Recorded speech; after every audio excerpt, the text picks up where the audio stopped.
ನಮಸ್ಕಾರ ಆತ್ಮೀಯರೇ. ಇವತ್ತು ನಾನು ನಿಮಗೆ ನಮ್ಮ ಜೀವನದಲ್ಲಿ ನಾವು ಪ್ರಗತಿಯನ್ನು ಹೊಂದಬೇಕಾದರೆ ಯಾವ ರೀತಿ ಇರಬೇಕು, ಬಂದ ಸಮಸ್ಯೆಗಳನ್ನು ಯಾವ ರೀತಿ ಎದುರಿಸಬೇಕು ಅನ್ನೋದರ ಬಗ್ಗೆ ಒಂದಿಷ್ಟು ಮಾಹಿತಿಯನ್ನು ಕೊಡ್ತಾ ಇದ್ದೇನೆ. ರಸ್ತೆ ಮೇಲೆ ಕಲ್ಲಿನ ಹರಳುಗಳಿದ್ದರೆ ಒಳ್ಳೆಯ ಬೂಟು ಹಾಕಿಕೊಂಡು ನಡೆಯಬಹುದು. ಆದರೆ ಒಳ್ಳೆಯ ಬೂಟಿನೊಳಗೆ ಒಂದೇ ಒಂದು ಕಲ್ಲಿನ ಹರಳು ಇದ್ದಲ್ಲಿ ಅತ್ಯುತ್ತಮ ರಸ್ತೆಯ ಮೇಲೂ 4 ಹೆಜ್ಜೆ ನಡೆಯಲು ಸಾಧ್ಯವಿಲ್ಲ. ಹೊರಗಿನ ಸವಾಲುಗಳಿಗಿಂತಲೂ ನಾವು ಒಳಗಿನ ದುರ್ಬಲತೆಯಿಂದಲೇ ಸೋಲುವುದು ಹೆಚ್ಚು. ತುಳಿಯುವವರ ಮಧ್ಯೆ ಬೆಳೆದು ನಿಲ್ಲಬೇಕು, ಆವಾಗಲೇ ವ್ಯಕ್ತಿತ್ವಕ್ಕೆ ಬೆಲೆ ಸಿಗುವುದು. ಪ್ರಯತ್ನ ಎಂಬುದು ಬೀಜದ ಹಾಗೆ, ಬಿತ್ತುತ್ತಲೇ ಇರಿ, ಒಂದಲ್ಲ ಒಂದು ದಿನ ಮರವಾಗಿ ಫಲ ಕೊಟ್ಟೇ ಕೊಡುತ್ತದೆ. ಜೀವನದಲ್ಲಿ ಕಲಿಕೆಗೆ ಕೊನೆಯಿಲ್ಲ, ಏಕೆಂದರೆ ಜೀವನ ಕಲಿಸುವುದನ್ನು ನಿಲ್ಲಿಸುವುದಿಲ್ಲ.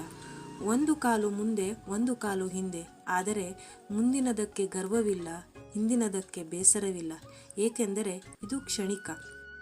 ಸಮುದ್ರ ಎಂದೂ ನೀರಿಗಾಗಿ ಯೋಚಿಸುವುದಿಲ್ಲ, ತಾನಾಗೇ ನೀರು ಅಲ್ಲಿಗೆ ಹರಿದು ಬರುತ್ತದೆ. ಯಶಸ್ಸು ಮತ್ತು ಕೀರ್ತಿಗಳು ಹಾಗೆಯೇ, ಒಮ್ಮೆ ಅದಕ್ಕೆ ಬೇಕಾದ ಯೋಗ್ಯತೆ ಗಳಿಸಿದ್ದಲ್ಲಿ ನಮ್ಮನ್ನು ಹಿಂಬಾಲಿಸಿ ಬರುತ್ತದೆ. ಪ್ರಭಾವ ನೋಡಿ ಹತ್ತಿರ ಬರುವುದಕ್ಕಿಂತ ಸ್ವಭಾವ ನೋಡಿ ಬರುವವರು ನಿಜವಾದ ಹಿತೈಷಿಗಳು.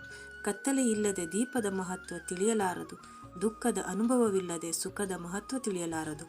ಸೈಕಲ್ ತುಳಿದು ಕಾಲು ನೋವಾಗಿ ಬೈಕ್ ಬಂತು, ಬೈಕ್ ಓಡಿಸಿ ಬೆನ್ನು ನೋವಾಗಿ ಕಾರು ಬಂತು, ಕಾರು ಚಾಲನೆ ರೂಢಿಯಾಗಿ ಹೊಟ್ಟೆ ಬಂತು, ಹೊಟ್ಟೆ ಉಳಿಸಲು ಜಿಮ್ ಸೇರಿ ಸೈಕಲ್ ತುಳಿಯುವ ಕಾಲ ಮತ್ತೆ ಬಂತು. ಇಷ್ಟೇ ಜೀವನ. ನಮಸ್ಕಾರ.